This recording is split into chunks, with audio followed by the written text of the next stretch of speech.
Our reading today is what might be considered controversial in the modern world.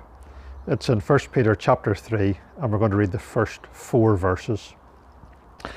Likewise, ye wives, be in subjection to your own husbands, that if any obey not the word, they also may, without the word, be won by the conversation of the wives, while they behold your chaste conversation coupled with fear, whose adorning let it not be that outward adorning of plaiting the hair and of wearing of gold, or of putting on of apparel, but let it be the hidden man of the heart, in that which is not corruptible, even the ornament of a meek and quiet spirit, which is in the sight of God of great price.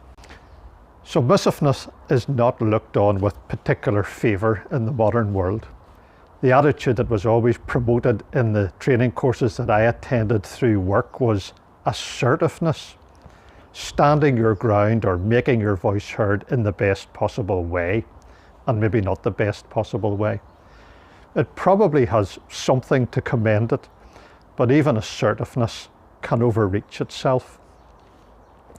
Yet submissiveness is actually a constant theme in the New Testament. And as you go through Peter's letter, for example, he makes 7 references to it. And we've already considered 2 of them in chapter 2. For example, in verse 13, he writes, "Submit yourselves to every ordinance of man for the Lord's sake."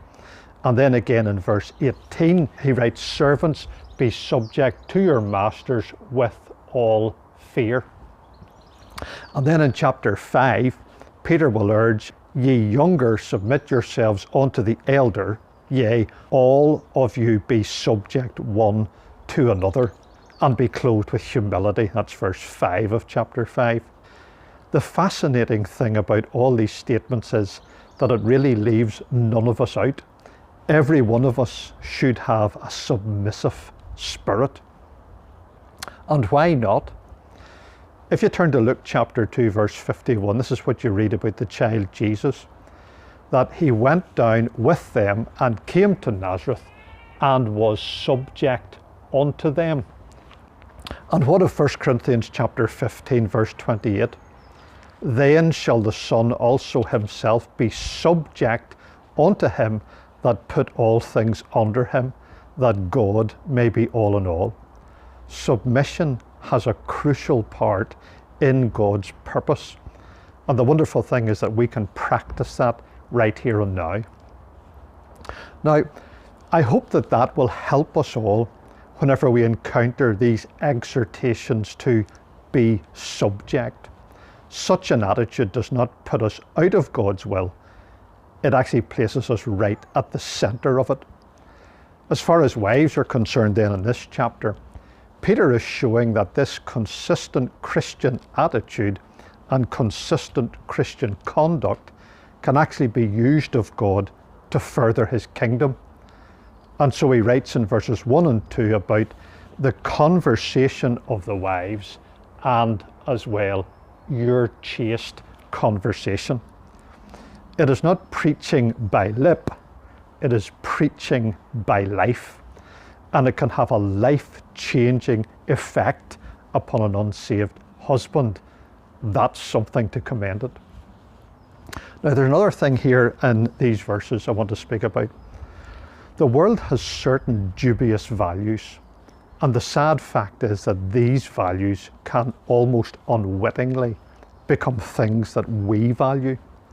Peter refers here in these verses to flamboyant hairstyles. He talks about expensive new jewellery, such as gold. He speaks about eye-catching clothes.